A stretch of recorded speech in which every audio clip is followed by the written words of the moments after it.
Hello and welcome everybody. Today we're going to have another 1 versus 1.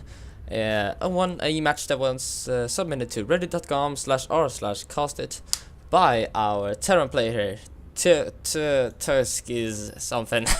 I'm not sure how to pronounce that. We'll call him Teuskiz. Teuskiz. Okay, we'll call him our terran player. That's what we're gonna go with. And our Zerg player, Pyre, I think. Yeah, we'll see how this pans out. But yes, it was submitted by our terran player, and he is in Silver League, and Pyre, our Zerg player, is in Gold League. So I suppose our terran player, Teuskiz, is a quite highly ranked Silver League player, as he was pitched against a Gold player. But yes, Merry-Go-Round, a 3-player map, introduced this map in the new map pool this season, and it's quite an interesting map. I feel like, since it's very rare to have a 3-player map basically. But alright, let's see what our terran player, Silver League terran player, is going to do this game. Looks like he's going to go for gas on 13, and this tells me it's not going to be a Reaper. Coming out very early. If you want a Reaper, you want to go for your barracks at 12 as well as your gas on 12. And this allows your Reaper to be out a bit earlier, or 2 Reapers, which may be a bit better versus Zerg. We see our Zerg player Pyre here going for the 15 hatch, which is standard versus Terran, and it's been for a long time now. So nothing out of the ordinary from these players. So Teuskiz, our terran player, I suppose you want some tips on how to improve, and that's why you sent this replay. And as you can see right now, as I told you earlier, with the Reaper, of course you can go for your gas on 13 and it doesn't delay it by a lot, but going for gas on 12 is recommended, I think. I'm not 100% sure on my terran, but yes, gas on 12 if you want to go for an early Reaper, I would suggest. But yeah, I'm gonna try to give you tips as we go along with the game. So our Zerg player dropping the spawning pool, about to finish right now. Might see a couple of early Zerglings to fend off this Reaper and perhaps get some map control out, but we'll see. A lot of Zerg players like to be a bit more macro heavy instead of trying to focus on early units. We see two Zerglings and 2 Queens on the way right now, and we see our gas being taken from our terran player, and it's also adding on a second command center, which is good. I like this. Very standard, go for an expansion after your barracks. The gas might be a bit early, but I'm not sure about what it's going to do with his follow-up plan, so I cannot judge that right now. It's a bit too early for that. And I would like some feedback on how I'm supposed to do with the health bars. As you can see right now, they're always enabled, but I don't think I'm gonna keep it that way. I'm gonna keep it, selected or damaged or something. But if you've got any feedback to leave on that, if it's annoying with all the health bars, just hit me up. Let's see if you can get rid of these. I don't know how. If you can get it, yeah, you have to go into the menu and shit. And I don't want to do that right now. Let's just focus on the game right now instead, trying to fix it to the next cast. See a factory going down right now for my terran player, and 2 more barracks. I like this. He's not gonna go into any early Hellions, and I don't do this myself, but terran isn't my main race, so I'm not the one to tell you what to do, really. But the 2 barracks follow up, that is nice. You want some production coming up pretty soon, as Zerg, you can just overwhelm very quickly with a lot of Zerglings and Banelings, so you wanna be a bit safe. Excuse me. Spine going down from the Zerg player, metabolic boost, and the Baneling nest right now. So might be going for the standard composition versus Terran bio, which is Zergling, Baneling, and Mutus. And of course, from our Terran player, we can see tanks, Widow Mines, and yeah, Medivacs, as we can see now. The reactor and stop is being out on at the same time, which is very good. They both take 50 seconds to build, so they're gonna line up pretty nicely. But I feel like he should float down his expansion by now. His bunker is finished, so the orbital is yeah, there he goes. He lifts it up right now. That is going down. He's got his Stimpak on the way, and I like Teuskiz's position. He set himself up pretty nicely for a macro game. And what is he adding on right now? 2 engineering base, and this is something I'm very bad at. I always forget my engineering base, and it is very good to have them. And the earlier the better, I'd say. This is very good from our terran player. But he did not switch off the starport and the factory, which I thought he was going to do. I do this myself, but as I pointed out earlier, I am not a very good player with terran. I just do this because, you know, everyone else does it, you know, in PvT, so I just do it. But we see a Widowmine drop right now, and this is quite neat. There are queens in position at both hatcheries, so I'm not sure how much damage this is gonna do. See a lair finished at the expansion.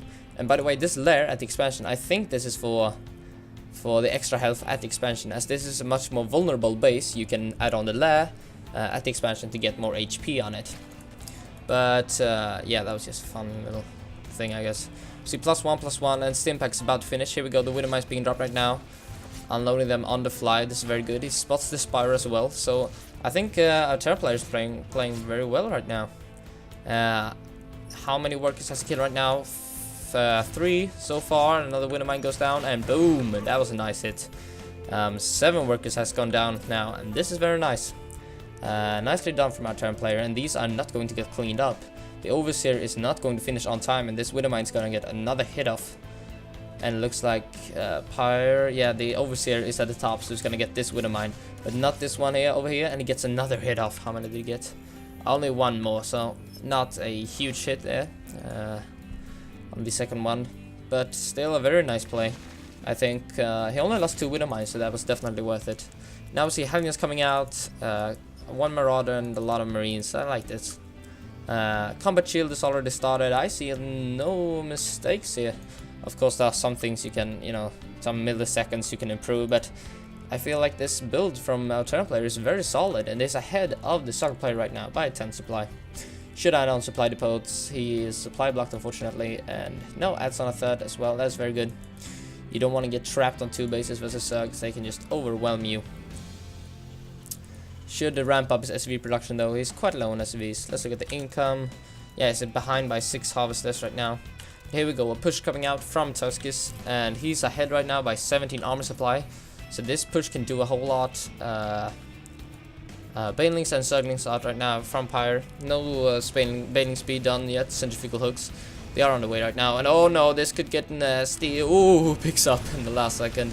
Henry's getting some nice hits off on those Banelings, but of course Henry's are light, so they do take additional damage as well from the Banelings.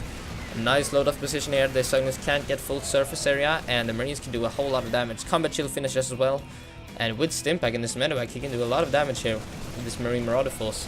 36 more Zerglings on the way though, and these are going to clean this up. But can he get the army in time? Oh, the base in time rather. There was a Billings coming from the back, and Teuskiz is gonna lose 2 Marines. Load up, going to the main base, and I like this. You wanna keep the Zerg player on his, you know, keep him busy basically, make him move his units all around the map. And Teuskiz, our terran player, did some quite nice damage there, I would say. He got the hatchery quite low, and he might be able to pick it off pretty soon with another drop or another push, you know, very easy.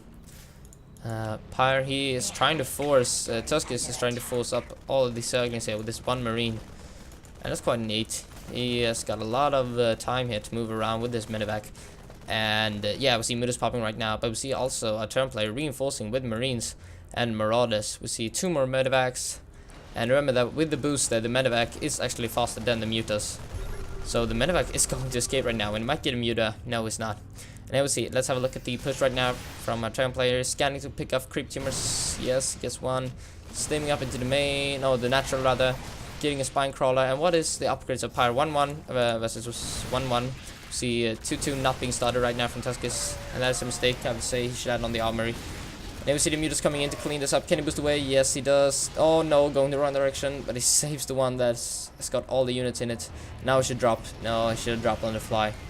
But still, not horrible. He only got 1 spawn crawler, so not the best of trades. He has lost, yeah, quite a bit more than Zerg play, about 600 resources, 650. and he still did not get this hatchery. So I guess that last push wasn't worth it at all, but the first one definitely was. And now Teuskiz is still being supply blocked. He was at 60 before when I mentioned it earlier, now it's at 89.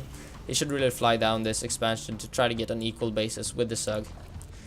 He has got these 4 Marines and Marauders still alive, getting poked by this span crawler, and they are not going to do... yeah, they might try to run up here. That's what it looks like. Yup, he loses a Marauder. Marine is very low, gets a Zergling for his effort, but the Zergling is gonna clean this up pretty soon. Cryptium trying to spread it around for the Zerg player, of course. And the Mutas are not active right now. I really think that he should be. They could do, you know, decent damage, perhaps pick up supply depot right here, try to pick up a reactor over here, but so far not doing a whole lot with those Mutas. And our turn player should add on +2/+2.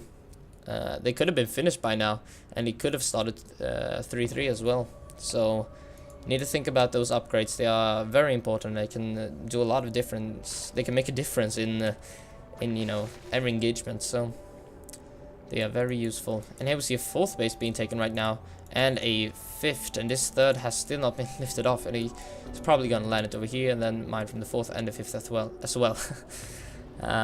He has banked quite a lot of minerals, but he had a lot more before he added on those bases. And let's see how this push is gonna go. He is ahead by supply, but how is the armor supply looking? He's way ahead in armor supply as well, and Mutas are not great in straight up fights, especially not versus Widow Mines and Marines. So let's see how this goes.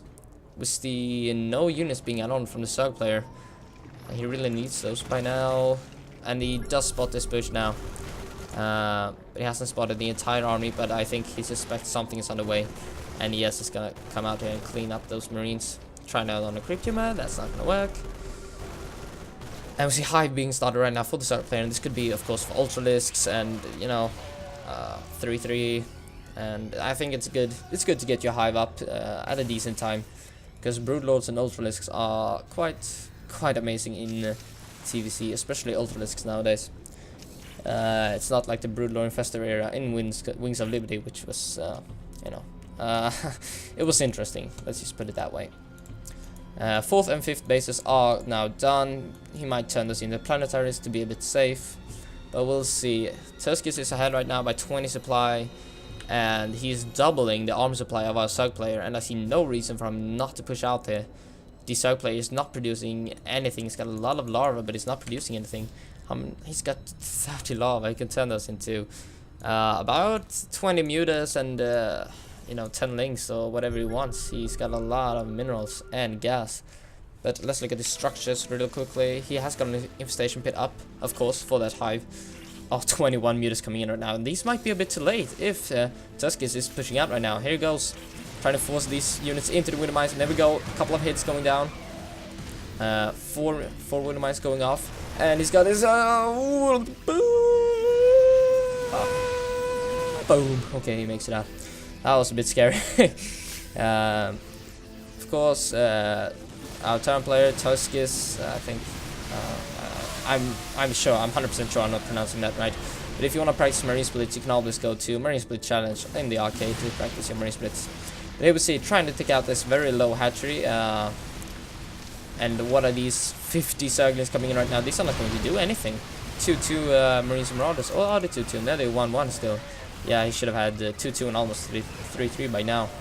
They are very strong, of course, and combined with the Widow Mines, they can do a lot of damage.